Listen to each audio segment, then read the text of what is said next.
শুভ স্বাগত। এখন খবর বিস্তারিত। বিশালগড় আরডি ব্লকে 50 বছর পূর্তি উপলক্ষে 3 দিন ব্যাপী এক অনুষ্ঠানের শুভ সূচনা করেন মুখ্যমন্ত্রী মানিক সরকার। হয় এক রক্তদান শিবির, এতে স্বেচ্ছায় রক্তদান করেন 70 জন কর্মচারী। বিশালগড় আরডি ব্লকের 50 বছর পূর্তি উদযাপন উপলক্ষে আজ 3 দিন ব্যাপী এক অনুষ্ঠানের উদ্বোধন করেন মুখ্যমন্ত্রী মানিক সরকার। 50 বছর পূর্তি উপলক্ষে স্বেচ্ছায় রক্তদান শিবিরের আয়োজন করা হয় আলোকচিত্র প্রদর্শনী ও তথ্যচিত্র প্রদর্শনীরও। 3 দিন ব্যাপী অনুষ্ঠানের প্রদীপ প্রজ্বলন করে সূচনা করেন উদ্বোধক তথা মুখ্যমন্ত্রী মানিক সরকার। অনুষ্ঠান শুরু হয় রিদম নৃত্য একাডেমির সমাবেত নৃত্য অনুষ্ঠান দিয়ে। প্রধান অতিথি হিসেবে ছিলেন উচ্চশিক্ষামন্ত্রী ভানুলাল সাহা। বিশেষ অতিথি হিসেবে ছিলেন বিধায়ক নিরঞ্জন দেববর্মা, বিধায়ক কেশব দেববর্মা, বিধায়ক রমেন্দ্র নারায়ণ দেববর্মা, পশ্চিম ত্রিপুরা জেলা পরিষদের সভাপতি সুভাষ দেবনাথ, সিপাহীজলা জেলাশাসক কৃষ্ণদুলাল চৌধুরী প্রমুখ। স্বাগত ভাষণ রাখেন বিশালগড় ব্লকের বিডিও বিমল চক্রবর্তী। শিবিরে 70 জন কর্মী স্বেচ্ছায় রক্তদান করেন। অনুষ্ঠানে এক স্মরণিকার উন্মোচন করেন মুখ্যমন্ত্রী মানিক সরকার। বিশালগড় ব্লকের 50 বছরের ফিরে দেখা একটি ক্যাসেট উদ্বোধন করেন উচ্চশিক্ষামন্ত্রী ভানুলাল সাহা। বিশালগড় ব্লকের কর্মচারীদের একদিনের বেতন 1,20,200 টাকার চেক তুলে দেন মুখ্যমন্ত্রীর হাতে। 3 দিনব্যাপী অনুষ্ঠানে জনসাধারণের ভিড় ছিল চোখে পড়ার মতো। নিঃসন্দেহে এটা অতি বড় গৌরবের দিন, আজকে আনন্দের দিন। আজকে 50 বছর পূরণ করা এই ধরনের একটি প্রতিষ্ঠানের সহজ কথা না, সাধারণ কথা না, এবং এর যে সাফল্য, তার যে চিত্র, বিশেষ করে বিধায়ক নিরঞ্জন দেববর্মা তার ব্যক্তি জীবনের যে অভিজ্ঞতা, তার ভিত্তিতে আমাদের সামনে সংক্ষিপ্ত পরিসরে তুলে ধরবার চেষ্টা করেছেন। আমাদের মন্ত্রিসভার সম্মানীয় সদস্য এবং বিশালগড়ের জনপ্রতিনিধি। বিশালগড় থেকে শম্পা ভৌমিকের রিপোর্ট, খবর ত্রিপুরা। আসাম আগরতলা জাতীয় সড়কের চোরাইবাড়ি সেলস ট্যাক্স সংলগ্ন এলাকায় যাত্রীবাহী বাস দুর্ঘটনায় ঘটনাস্থলে প্রাণ হারালো বহিরাজ্যের এক যুবক। মৃত যুবকের নাম সেলিম হক, তার বাড়ি আসামে। আহত হয়েছে ন্যূনতম 7 জন যাত্রী। আসাম আগরতলা জাতীয় সড়কের চোরাইবাড়ি থানাধীন চোরাইবাড়ি সেল ট্যাক্স গেট সংলগ্ন এলাকায় যাত্রীবাহী বাস দুর্ঘটনায় পড়লে ঘটনাস্থলে প্রাণ হারায় এক যুবক। পুলিশ জানিয়েছে তার নাম সেলিম হক, বয়স 21, বাড়ি আসামের কাছাড় জেলার বাজারিছড়া থানাধীন মুরাগন গ্রামে। সে একটি লরির সহচালক ছিল। এদিন আসাম পরিবহন নিগমের একটি বাস ধর্মনগর মোটর স্ট্যান্ড থেকে যাত্রী নিয়ে করিমগঞ্জের উদ্দেশ্যে রওনা হয়। বাসের নম্বর AS241195। তীব্র গতিসম্পন্ন বাসটি বেলা 3টার দিকে চোরাইবাড়ি থানাধীন চোরাইবাড়ি সেল ট্যাক্স অফিস সংলগ্ন এলাকায় পৌঁছলে বাসের অ্যাক্সেল ভেঙে যায়, ফলে বাসের উপর নিয়ন্ত্রণ হারায় চালক। সঙ্গে সঙ্গে বাসটি লাইনচ্যুত হয়ে রাস্তার পাশে উল্টে যায়। সেখানেই দাঁড়িয়েছিল অপর একটি লরির সহচালক সেলিম হক। কোনো কিছু বুঝে ওঠার আগেই সে বাসের নিচে চাপা পড়ে, ফলে ঘটনাস্থলে মৃত্যু হয় তার। বাসটি দুর্ঘটনায় পড়লে অন্য যাত্রীরা বাঁচার তাগিদে চিৎকার শুরু করেন। হুড়োহুড়িতে অন্যান্য 7 জন বাস যাত্রী জখম হন। এদের মধ্যে একই পরিবারের পিতা মাতা পুত্রকন্যা রয়েছেন। তারা হলেন সমীর দেবনাথ, শ্রীমতী সন্ধ্যা দেবনাথ, সম্প্রীতা দেবনাথ এবং পিঙ্কু দেবনাথ। সকলেই আসামের রাতাবাড়ি এলাকার বাসিন্দা। জখম অন্যান্যরা হলেন আসামের কাটামণি গ্রামে কদমতলা থানাধীন ভিতরগোল গ্রামের আয়রুন্নেসা বেগম, সাধন শুক্ল বৈদ্য, সদীপ শুক্ল বৈদ্য এবং চুলু মিয়া। এদের মধ্যে 3 জন ধর্মনগর হাসপাতালে চিকিৎসাধীন।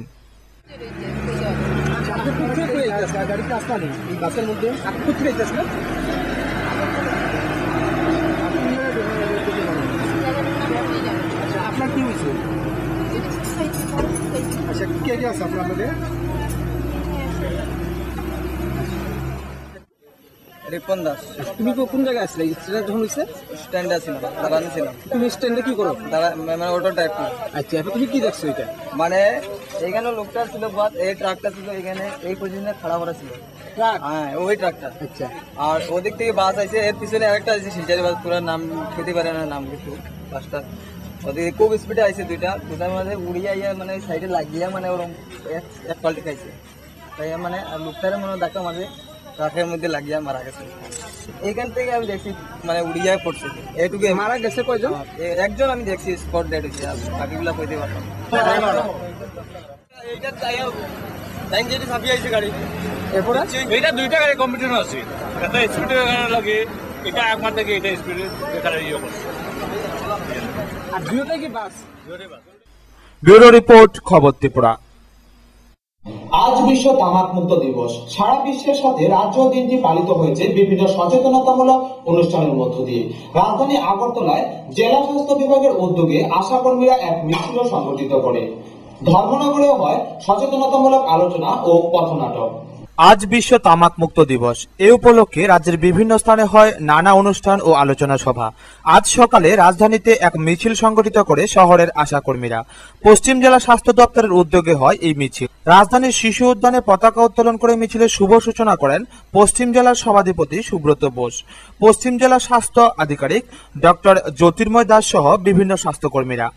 তারপর আশাকর্মীরা হাতে বিভিন্ন প্লেকার্ড নিয়ে রাজধানীর বিভিন্ন রাজপথে মিছিল সংগঠিত করে। সবাই বেঁচে থাকুক, এটা হচ্ছে সবার কাম্য, কিন্তু তামাক জাতীয় দ্রব্য ব্যবহারে বিভিন্ন রোগে সারা বিশ্বে আমাদের দেশেও প্রতিনিয়ত অনেক লোক। বিশ্ব তামাক মুক্ত দিবস উপলক্ষে অন্য অনুষ্ঠানটি হয় রাজধানীর ওই রাধানগর মোটর স্ট্যান্ডে। রাধানগর মোটর স্ট্যান্ড সোসাইটির উদ্যোগে রাজধানীর বিভিন্ন মোটর স্ট্যান্ডগুলিতে বিভিন্ন গাড়িতে পথ চলতি মানুষের মধ্যে বিলি করা হয় বিভিন্ন তামাক বিরোধী পোস্টার, হয় র্যালিও। ছিলেন রাজ্যের বিশিষ্ট ক্যান্সার বিশেষজ্ঞ ডক্টর অরূপ রায় বর্মন, কাউন্সিলর গোপাল দেবনাথ, রঞ্জন ভৌমিক প্রমুখ। তামাক ব্যবহার করবো না, তাহলে আজকের আমাদের এই অনুষ্ঠান সার্থক। এই জন্য প্রত্যেকটি লোককে এগিয়ে আসতে হবে, একাকি কোনো কিছু সম্ভব নয়। আজকে আমরা নাগেরজলা বাস স্ট্যান্ডে এবং পাশাপাশি আইএসবিটি চন্দ্রপুরে আমরা লিফলেট বিতরণ করেছি, গাড়িতে লাগিয়েছি। এইখানে আমরা রাধানগর বাস স্ট্যান্ডে এটি ছোট্ট পথসভা করেছি, সচেতনতা বৃদ্ধির জন্য মানুষের কাছে গিয়েছি এবং প্রত্যেকটা গাড়ির মধ্যে আমরা।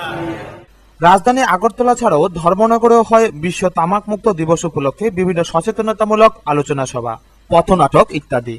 প্রজাপিতা ঈশ্বরীয় বিশ্ববিদ্যালয় ধর্মনগর শাখার উদ্যোগে ধর্মনগর কালীবাড়িতে হয় এক আলোচনা সভা। বিভিন্ন যান চালক, শ্রমিক ও পথ চলতি সাধারণ মানুষদের নিয়ে হয় এই সচেতনতামূলক সভা। ছিলেন প্রজাপিতা ঈশ্বরীয় বিশ্ববিদ্যালয়ের ইনচার্জ বিকে মামনি, ধর্মনগরের সিআই প্রদীপ লস্কর সহ বিশ্ববিদ্যালয়ের ছাত্রছাত্রীরা। তাছাড়াও কদমতলা, পানিসাগর ও ধর্মনগর শহরেও হয় এই ধরনের সচেতনতামূলক আলোচনা সভা। ব্যুরো রিপোর্ট, খবর ত্রিপুরা। বিরতির পর আবারও স্বাগত। উদয়পুর পালাটানা তাপবিদ্যুৎ কেন্দ্রের বাণিজ্যিক উৎপাদনের উদ্বোধন করতে আগামী 21 জুন রাজ্যে আসছেন রাষ্ট্রপতি প্রণব মুখার্জি। রাষ্ট্রপতির জনসভা হবে জামজুড়ি উচ্চতর মাধ্যমিক বিদ্যালয় মাঠে। আগামী 21 জুন উদয়পুরে আসছেন রাষ্ট্রপতি প্রণব মুখোপাধ্যায়।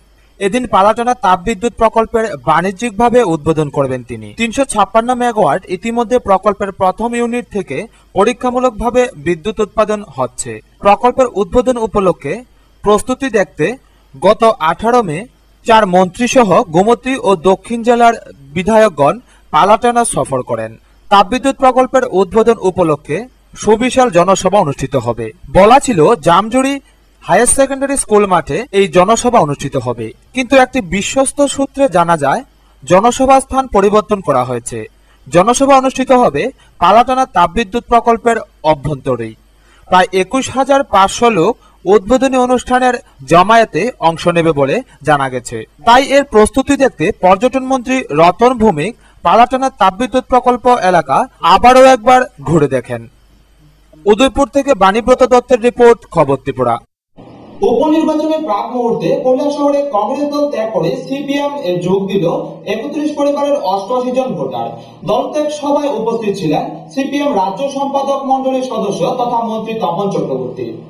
উপনির্বাচনের প্রাক মুহূর্তে হাওড় অঞ্চল এলাকার বীরচন্দ্রনগর গ্রাম পঞ্চায়েতের 31 পরিবার থেকে 88 জন ভোটার কংগ্রেস ত্যাগ করে সিপিএম এ যোগ দিলেন।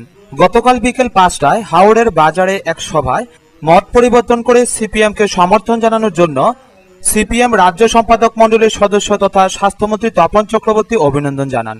তিনি বলেন, কংগ্রেস এ যাবৎ যতগুলি কর্মসূচি এবং নীতি নিয়েছে সবগুলি বড়লোকদের স্বার্থের প্রতি লক্ষ্য রেখে। গরিব মানুষের উন্নয়নের জন্য কোনো নীতি নেই। তারপরও কংগ্রেস 40% ভোট পায়। রাজ্যের 90 থেকে 95% মানুষ গরিব। পাহাড়, গ্রাম, শহরে গরিব অংশের মানুষ বেশি। এই গরিব মানুষ সবাই আমাদের ভোট দেন না। তাদের সঠিক পথ দেখানোর দায়িত্ব আমাদের। এখানে আমাদের যথেষ্ট দুর্বলতা রয়েছে। ত্রিস্তর পঞ্চায়েত, নগর পঞ্চায়েত, পঞ্চায়েতের যাবতীয় উন্নয়নের লক্ষ্য গরিব মানুষকে বাঁচিয়ে রাখা এবং তাদের সামাজিক মানোন্নয়ন ঘটানো। 1978 সালের আগে 2 টাকার টেস্ট রিলিফ ছিল। মানুষের ক্ষুধা মেটাতে পারেনি। ছিল অনাহার মৃত্যুর মিছিল। বামফ্রন্ট সরকার এসেই শিক্ষা, স্বাস্থ্য প্রতিটি ক্ষেত্রে গরিব মানুষের মান উন্নয়নের লক্ষ্যে কাজ শুরু করে। রাজ্যের মানুষের আস্থা রয়েছে বলেই সপ্তম বামফ্রন্ট সরকার গঠিত হয়েছে। সরকারের কাজগুলির রূপায়ণে সবার অংশগ্রহণ ও সহযোগিতা প্রয়োজন। উন্নয়নে শরিক হওয়ার জন্য সবাইকে অভিনন্দন জানান।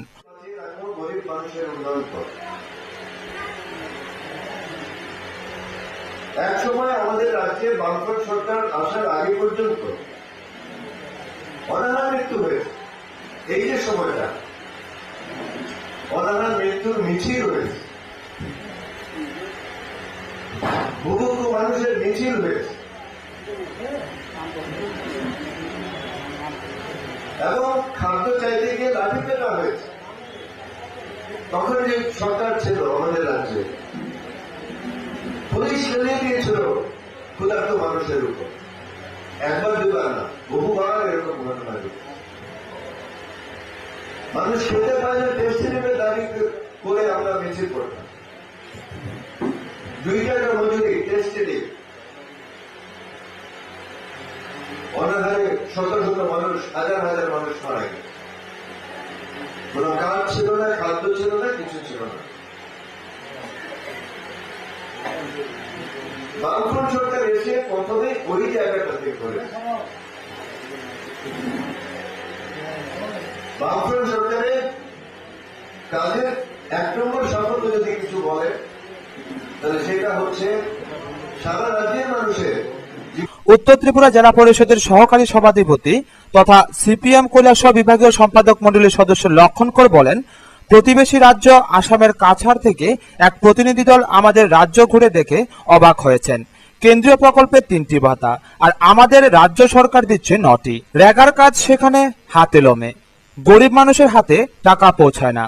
পুরনগর পঞ্চায়েত সমিতির চেয়ারম্যান কৃষ্ণেন্দু চৌধুরী বলেন, উন্নয়নের জন্য বরাদ্দ অর্থ সঠিকভাবে ব্যয় করা হচ্ছে। সঠিকভাবে হচ্ছে বলেই রেগা রূপায়ণে দেশের মধ্যে ত্রিপুরা প্রথম। স্বাগত ভাষণ দেন হাওড় অঞ্চল কমিটির সম্পাদক পুলিন পাল।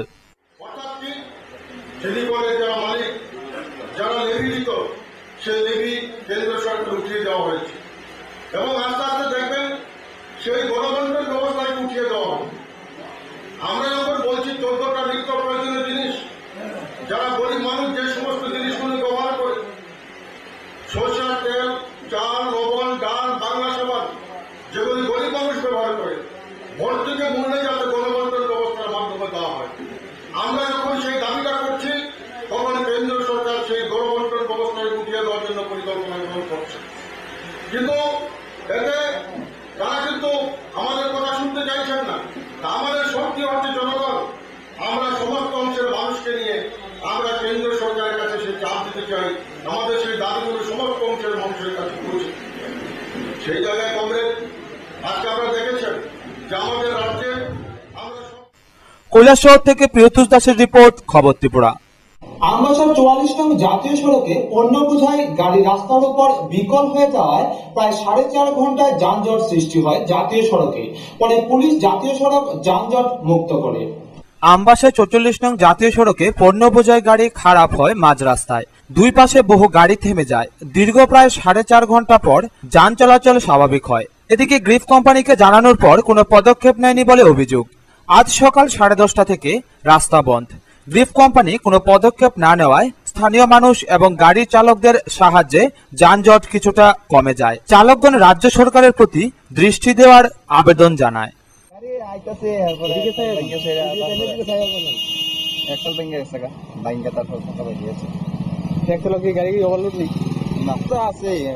পুরা রাস্তা গাতা গুতো দিয়েছে। তারপরে এদিকে যদি আর একটু পাশ হইতো তাইলে এই সাইডটা দিয়া হাইটে যেতে সুবিধা দিলে না গাড়িটা এটা অনুমান প্রায় আরো 2-2.5 ঘন্টা লাগবে। রাস্তাঘাট এত ছোট রাস্তাটা আরো যদি বড় হইতো তাহলে গাড়ি ঘোড়া চলাচল করতে অনেক সুবিধা হতো। সরকার কোনো এটা থেকে দিতেছে গিফট আরো বড় করতে তাইলে সুবিধা হইতো। আজকে কি হয়েছে? আজকে তো একটা গাড়ি এক্সেল ব্যাংকের সাথে গাড়িটা রাস্তার মধ্যে বিপদ ঘটায় রাখছে, আমরা যাইতে পারতেছি না। প্রায় 200-300 গাড়ি রাস্তার মধ্যে আটকে রয়েছে, আমিও যাইতে পারতেছি না। এই গাড়িটা তো 10:10 দিকে 10:10 দিকে গাড়িটি এখানে খারাপ হয়ে গেছে। আমরা খবর পেলাম, লগে লগে আইলাম এখানে দেখি পুরো গাড়ির লাইন রয়েছে। এক থেকে গাড়ি আপনার ছাড়লাম আর ঘরে দিতে তো সাত থেকে এদিকে সাইডটা তো ভালো হয়ে গেছে। নেক্সট যেসব গাড়িগুলো আটকে রাখা হয়েছে এদিকে ডালুটি করবার লাগে কি গ্রিপ কোম্পানি জানানো হয়েছে। প্লাস সেরাও আসলো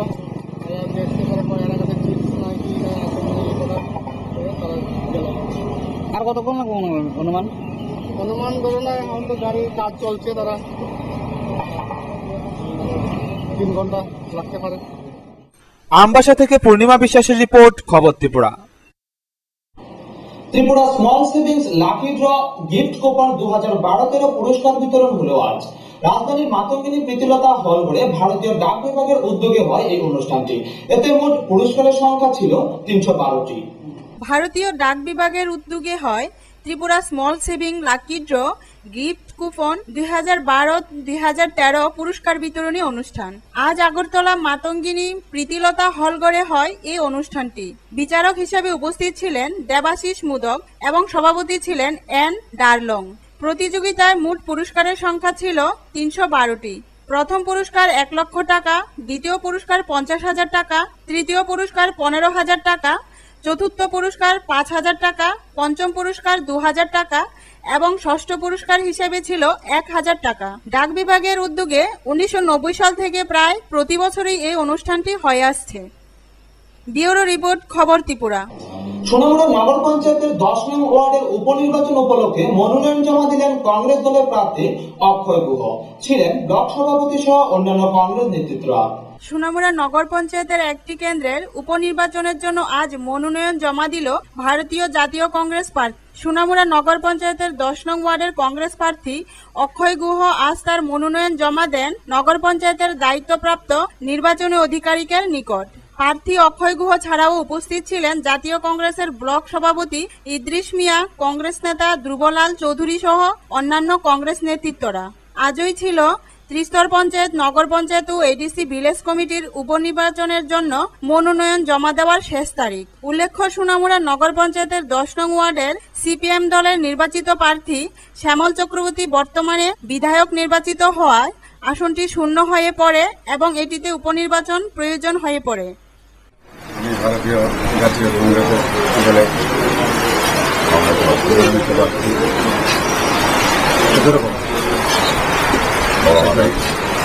আমাকে দায়িত্ব দিয়েছে। আপনাকে এবারে প্রথম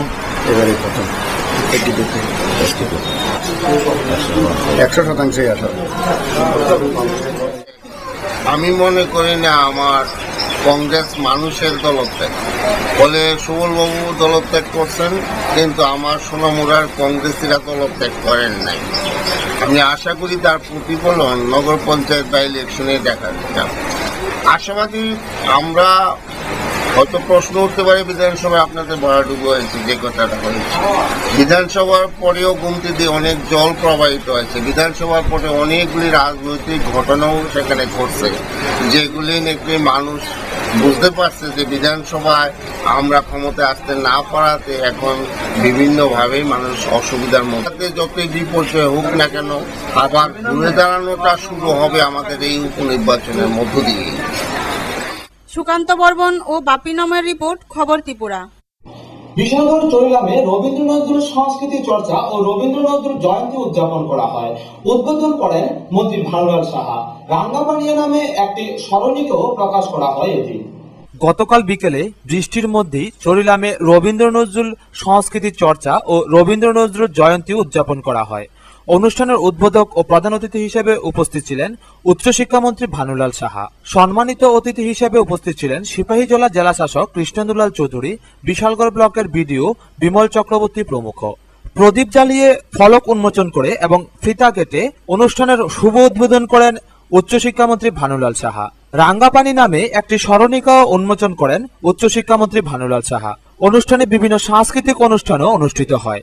চটিলামবাসীদের দীর্ঘদিনের দাবি ছিল এই সাংস্কৃতিক চর্চা কেন্দ্রের, তাই বিশালগড় আরডি ব্লকের সহযোগিতায় চরিলামে রবীন্দ্র নজরুল সাংস্কৃতিক চর্চা কেন্দ্রটি গড়ে ওঠে।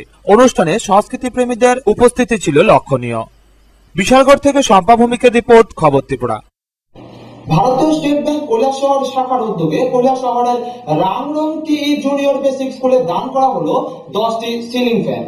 ব্যাংক মানে শুধু গ্রাহক পরিষেবা দিতে ব্যস্ত নয়, বিভিন্ন সামাজিক কাজেও এগিয়ে আসছে বিভিন্ন ব্যাংক সংস্থাগুলি। ভারতীয় স্টেট ব্যাংক কৈলাসহর শাখার উদ্যোগে একটি বিদ্যালয়ে দান করে কিছু সামগ্রী। কৈলাসহর রাংরং টিই জুনিয়র বেসিক স্কুলে ছাত্রছাত্রীদের সুবিধার্থে ভারতীয় স্টেট ব্যাংক কৈলাসহর শাখার উদ্যোগে দান করা হয় 10টি সিলিং ফ্যান। আর এইগুলি লাগাতে যে খরচ হবে তা পুরোটাই বহন করবে স্টেট ব্যাংক কর্তৃপক্ষ। স্টেট ব্যাংকের ম্যানেজার জানান, এই ধরনের সামাজিক কাজ করে তিনি নিজেকে খুবই গর্বিত মনে করেন। তিনি আরো জানান, এই বিদ্যালয়টিতে ফ্যানের খুবই প্রয়োজন ছিল। এবারের এই স্কিমে আমি যে অফিসে আমার সহকর্মীর সঙ্গে গিয়েছিলাম এবং ওনারা এই স্কুলের নাম প্রপোজ করেছে। আমি গত সপ্তাহে এসে স্কুল কর্তৃপক্ষের সঙ্গে যোগাযোগ করি এবং আমাদের সত্যি খুবই ভালো লেগেছে এই স্কুলটা আইডেন্টিফাই করতে। I am really proud that this school is very much needy for electrical fans. হ্যাঁ, তো সেই জন্য আজকের এই অনুষ্ঠানে আমাকে ওনারা ইনভাইটেশন করেছেন। আমি ওনাদের কাছে খুবই কৃতজ্ঞ এবং আপনারা যারা মিডিয়া থেকে আছেন, আপনাদের ব্যস্ততার মধ্যেও এসেছেন, আপনাদেরকে আমি আবার ধন্যবাদ জানাই। এবং আজকের এই স্কিম যেটা আছে, বিদ্যালয়ের প্রধান শিক্ষক সজল ভট্টাচার্য জানান, তিনি স্টেট ব্যাংকের এই উদ্যোগকে স্বাগত জানান এবং ভবিষ্যতেও ছাত্রছাত্রীদের জন্য তারা এই ধরনের কর্মসূচি গ্রহণ করবেন বলে তিনি আশা প্রকাশ করেন। মাধ্যমিক পরীক্ষা দেবে, আশা করবো 2-4 জন বেরিয়ে আসবে এবং আমাদের এই একটা যে নতুন শিশু জন্ম নেওয়ার পর মা যেভাবে লালন পালন করে, ঠিক সেই ভূমিকা নিয়ে স্টেট ব্যাংকের কৈলাসহর শাখা আজকে আমাদের সামনে এসেছেন। তারা ছাত্রদের জন্য এই যে দান এনেছেন, সেই মহাদানকে আমরা সানন্দে মাথা পেতে গ্রহণ করব এবং আমরা আশা করব তারাও আমাদের বিদ্যালয়ের সর্বাঙ্গীন উন্নতির জন্য চেষ্টা করবেন, আমরা যেভাবে চেষ্টা করছি। এবং তাদের আজকের যে এই দান, মহান দান, আমি রাংরং কালীঘাটন এবং কাঁচাই চা বাগান, সিটি চা বাগানের পক্ষ থেকে, অভিভাবকের তরফ থেকে এবং আমার ছাত্রছাত্রীদের তরফ থেকে কৈলাসহর SBI শাখার ম্যানেজার এবং সহকারী ম্যানেজার শ্রীযুক্ত প্রান্তিক রাউত। কৈলাসহর থেকে প্রিয়তোষ দাসের রিপোর্ট, খবর ত্রিপুরা। সিআইটির 44তম প্রতিষ্ঠা দিবস পালিত হয় কাঠালিয়ায়। মোটর স্ট্যান্ড অফিস প্রাঙ্গণে হয় পতাকা উত্তোলন ও শহীদ বেদিতে মাল্যদান, হয় সভাও। যথাযোগ্য মর্যাদার সাথে সিআইটিইউর 44তম প্রতিষ্ঠা দিবস পালিত হয় কাঠালিয়ায়। অন্যান্য বছরের ন্যায় এদিন সকাল 7টায় কাঠালিয়া মোটর স্ট্যান্ড অফিস প্রাঙ্গণে একই সাথে 3টি পতাকা উত্তোলন করে সিআইটিইউর নেতৃত্ব, অটো মোটর শ্রমিক ইউনিয়নের নেতৃত্ব। উপস্থিত ছিল ইউনিয়নের কর্মী সমর্থক। পতাকা উত্তোলন শেষে বীর শহীদদের স্মৃতির প্রতি শ্রদ্ধা জানিয়ে শহীদ বেদিতে উপস্থিত সমস্ত সদস্যরা মাল্যদান ও পুষ্পার্ঘ্য অর্পণ করে 1 মিনিট নীরবতা পালন করে। সঙ্গে সঙ্গে ইউনিয়নের কমিউনিটি হলে অনুষ্ঠিত হয় হল সভা। সভায় বক্তব্য রাখেন সিআইটিইউর সোনামুড়া বিভাগীয় সদস্য জয়দেব সরকার, ভজন সরকার ও পল্টন দে। বক্তারা প্রতিষ্ঠা দিবসের ভাবনা সম্পর্কে এদিন 2টি বিষয়ের উপর প্রাধান্য দিয়ে কথা বলেন অটো মোটর চালকদের উদ্দেশ্যে। প্রথমত, কেন্দ্রীয় সরকারের শ্রমিক মারা অর্থনীতির বিরুদ্ধে যেমন শ্রমিকদের ঐক্যবদ্ধ করে প্রতিবাদী সংগঠন গড়ে সংগ্রাম জারি করতে হবে, তেমনি নজর রাখতে হবে নিজেদের যে দায়িত্ব যাত্রী পরিষেবা তা সুনিশ্চিত করা, গাড়ি দুর্ঘটনা কমানো। সভাপতিত্ব করেন সুশীল পাল, বিল্লাল মিয়া ও জীবন দে। যখন আমাদের স্বার্থ সংশ্লিষ্ট বিষয় আছে, যেহেতু আমরা অর্থনৈতিক সংগঠনের মধ্যে যুক্ত, সেখানে অর্থনৈতিক দাবি দাওয়া থাকবে, কিন্তু যারা এখনো আমাদের সংগঠনের বাইরে আছে তাদের মন জয় করে তাদেরকে আমাদের সিআইটির পতাকা তুলে নিয়ে আসতে হবে। যে জায়গাতে কাজ করি, মোটরে যারা কাজ করি তারা মোটর শ্রমিকদেরকে মন জয় করে আনতে হবে। যারা অটো শ্রমিক তারা অটো শ্রমিকদেরকে আনতে হবে। যারা টেলার ইউনিয়ন, যারা নির্মাণ পারে, এই মতাদর্শগত ভেদাভেদ পরবর্তী সময় রাজনৈতিক রূপ নিয়ে দুটো ভাগ হয়ে যায় এবং দেখা যায় যে একটা অংশ যে তাদের প্রতিপত্তি বেশি, মহাত্মা গান্ধী, জওহরলাল নেহরুরা তাদের প্রতিপত্তি বেশি, তার জন্য সেখানে ভারতবর্ষ স্বাধীন হওয়ার পর যে সরকারটা প্রতিষ্ঠিত হয় জওহরলাল নেহরুর নেতৃত্বে, সেখানে দেখা যায় তারা প্রাণ হারিয়েছেন এবং অত্যন্ত দুঃখজনক ঘটনা এই জায়গাটার মধ্যে আবার এই পুনরায় ঘটনাটা হয়ে গেছে। কিন্তু আমরা ওই দিকটা লক্ষ্য রাখতে হবে যে প্রতিষ্ঠা দিবস আমরা কেন করতে যাচ্ছি, যে আমরা আলোচনাটা কেন করতে যাচ্ছি, যদি আমাদের উপলব্ধিতে না আসে, যে এই বিষয়টা যদি আমরা না আসে তাহলে আগামী দিনে এই ঘটনা দুর্ঘটনা হয়ে যাবে। সব শ্রমিক খারাপ, এই কথা আমি বলছি না। কিছু শ্রমিক আছেন কত গাড়ি বেপরা চালান, গাড়ির দুর্ঘটনা হইতে পারে। কাঠালিয়া থেকে নারায়ণ বৈদ্যের রিপোর্ট, খবর ত্রিপুরা।